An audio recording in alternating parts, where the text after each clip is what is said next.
I get compliments on the staff every day on how well they're doing from the patients. I think what keeps our patients coming back and what helps our practice build is the patient's experience with our staff, how warm they are, how welcoming they are, and how helpful they are.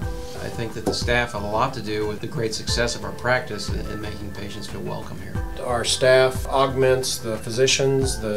Oftentimes the staff will take on the kind of appearance, the style of the physicians that they work with, and vice versa. The physicians take on the style of the staff, and I think we augment ourselves. So I think that the number one thing that I've tried to elicit in both the physicians in the practice and the staff is that the patient comes first. The customer is always right, the patient is always right.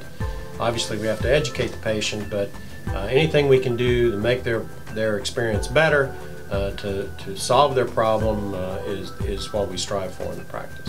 You know, all of us have our PAs, and they sort of take on our persona after a number of years. My PAs have been with me for 12 years, and when she goes to see a patient, she's talking the same thing, the same way I would. We learn, all of our assistants learn the techniques that we use and the procedures that we follow, and they're sort of an extension of the surgeon.